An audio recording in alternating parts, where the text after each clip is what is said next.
Hello friends, आप सभी का स्वागत है आपके अपनी यूट्यूब चैनल इक्विटी एक्सपर्ट में। मैं अरुण चौरसिया आज बात करने जा रहे हैं एक और आईपीओ के बारे में। अभी जो रिसेंटली बजाज का आईपीओ धमाका हुआ है, लिस्टिंग इन पैसा डबल किया है इन्वेस्टरों का, वो कंटिन्यू अभी रन मोल अप में है। तो अभी उस आईपीओ को होल्ड करें। उसके टारगेट 200 210 तक के हैं, तो आप कृपया कर उस आईपीओ को होल्ड करके रखें। ठीक है, अब अपन बात करने जा रहे हैं एक नए आईपीओ के बारे में जिसका जीएनपीए ठीक ठाक चल रहा है, आपको ठीक ठाक लिस्टिंग इन मिल सकती है। ठीक है, तो बात करते हैं उस आईपीओ का नाम है आर्केड डेवलपर्ड कंपनीज। ठीक है, तो चलिए वीडियो को स्टार्ट करते हैं, फिर देरी नहीं करते। ठीक है, तो सबसे पहले कंपनी का नाम है आर्केड लिमिटेड आईपीओ। ठीक है, और ये आपका आईपीओ का डिटेल, आईपीओ ओपन हो जाएगा आपका 16 सितंबर 2024 को, मतलब आईपीओ में एप्लीकेशन स्टार्ट हो चुकी है, आप अप्लाई कर सकते हैं। ठीक है, और आईपीओ क्लोज हो जाए आपका 19 सितंबर 2024 को। आईपीओ का प्राइस है आपका 121 रुपये और 128 रुपये पर शेयर। 121 रुपये आपका रिटेल कैटेगरी में होता है, रिटेल कटअप होता है, और 128 रुपये आपका एचएनआई कैटेगरी में होता है। ठीक है, तो आपको ये चूज करना पड़ेगा। फिर लिस्टिंग आपकी एनएसई बीएसई में दोनों में होता है, वो कॉमनली है। और रिटेल कोटा आपका रखा है कंपनी ने 35%। और आईपीओ का साइज है 410 करोड़ का, कंपनी जुटाना चाहती है।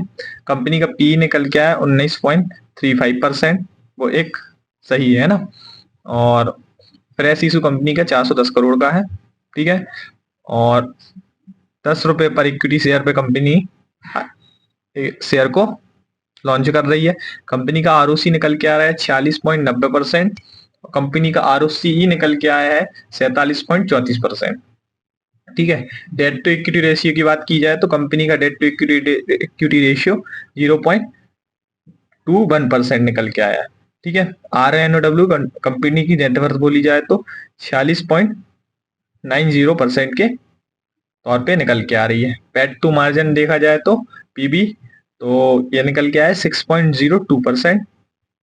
और पेट टू मार्जिन कंपनी का निकल के आया आपका रफली 19.35%। ठीक है, ईपीएस कंपनी का निकल के आया year on year 6.61%। Promoters holding company की पहले थे 85.58%, अब रह जाएगी कंपनी की 70.82%। ठीक है, हाँ, बेसिक ऑफ अलॉटमेंट डेट आपकी 20 सितंबर को है। अगर आपको अलॉट हो जाएंगे तो पता चल जाएगा आपको 20 सितंबर को। यदि अलॉटमेंट नहीं होता है तो आपके पैसे रिफंड हो जाएंगे 23 सितंबर को। ठीक है, और और यदि आपको अलॉट हो गए हैं तो आपके डीमेट अकाउंट में शेयर क्रेडिट हो जाएंगे 23 सितंबर को, और आईपीओ लिस्ट हो जाएगा आपका 24 सितंबर 2024 को। ठीक है, ट्रेड होने लगेगा। और आईपीओ का प्राइस, आईपीओ का प्राइस 121 रुपये से 128 रुपये है। वही मैंने शुरू में बताया है कि 121 रुपये रिटेल कैटेगरी में आपको चूज करना पड़ता है, और 128 रुपये आपको एचएनआई क्यूआईबी कैटेगरी में करना पड़ता है।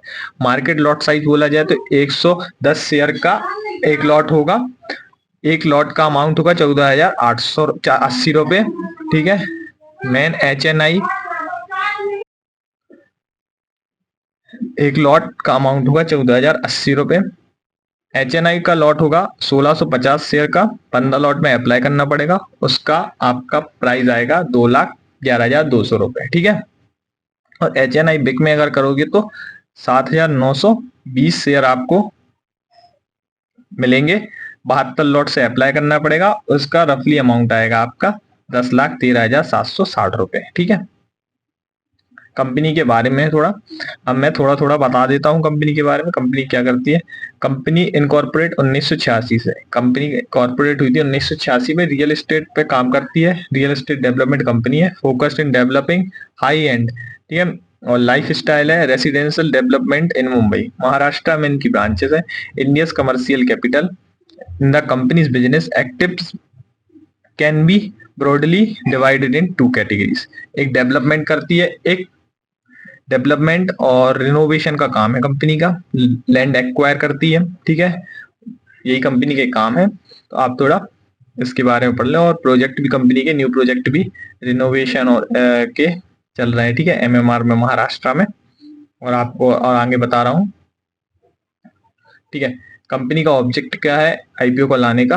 कंपनी को फंडिंग चाहिए अपने एक्सपेंडिचर को हटाने के लिए, और ऑन गोइंग प्रोजेक्ट है जो उनको उसके लिए चाहिए है। ठीक है। Funding in purchase property, property खरीदनी होगी कुछ तो उसके लिए चाहिए, और जनरल कॉर्पोरेट पर्पस के लिए चाहिए। ठीक है। कंपनी के स्ट्रेंथ की बात की जाए तो प्रोजेक्ट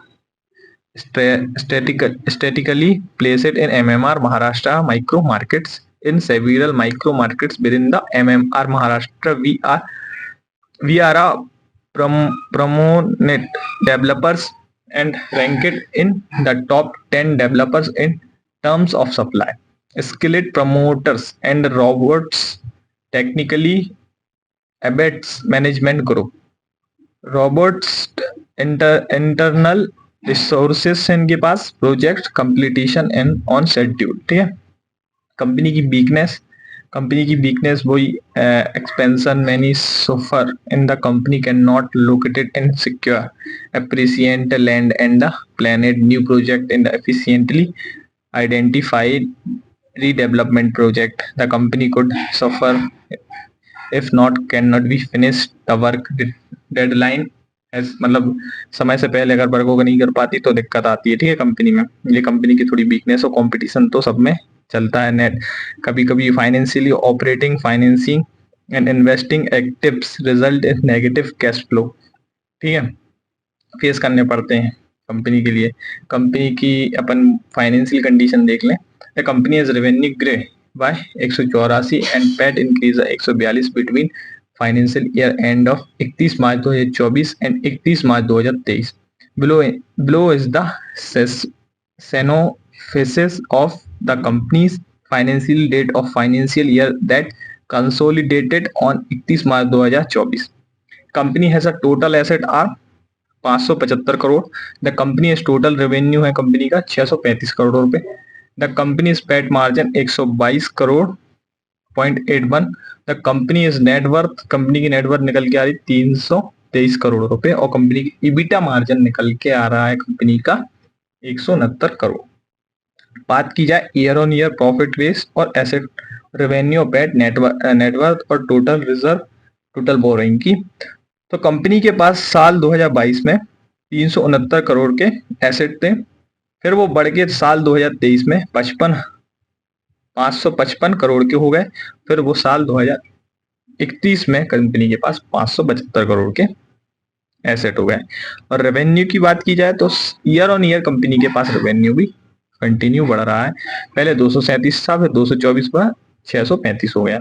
फिर पैट मार्जिन देखा जाए तो 50 से 2023 में भी 85 रहा, लेकिन 2024 में एकदम इंक्रीज हुआ, डबल हो गया, 122 करोड़ हो गया। ठीक है। और नेटवर्थ की बात की जाए तो कंपनी की नेटवर्थ भी एक स्टेबल तरीके से बढ़ती जा रही है। तो इसमें इसीलिए मैं बोल रहा हूँ कि थोड़ा ठीक ठाक आपको वैल्यूएशन मिल जाएगा। वैल्यूएशन और पीएस के अकॉर्डिंग एक सही लिस्टिंग हो रही है उसकी, मतलब पी सही है उसका, है ना। 19 पॉइंट कुछ ज्यादा नहीं है, क्योंकि इस इंडस्ट्री का पी तो 111 हाईएस्ट बहुत सारे हैं ना, इसीलिए ये सही है। और टोटल कंपनी के पास रिजर्व है, अभी रिसेंट देख रहा है, पिछला नहीं देख रहा है, पिछला को मतलब नहीं, 171 करोड़ कंपनी के पास रिजर्व है। कंपनी के पास टोटल बोरिंग 69 करोड़ की है। ठीक है।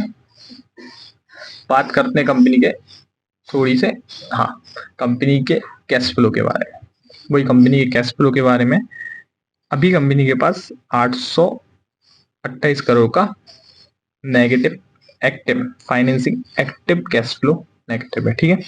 2024 में क्योंकि प्रोजेक्ट में लगते रहते हैं, इन्वेस्ट कर देती है कंपनी, इन्वेस्ट करके पैसा बनाती है ना। और ये देख प्रोजेक्ट चल रहा है कंपनी के अभी। ठीक है। रेवेन्यू, ठीक है, प्रोजेक्ट वाइज रेवेन्यू ये है। रीडेवलपमेंट प्रोजेक्ट है और न्यू प्रोजेक्ट।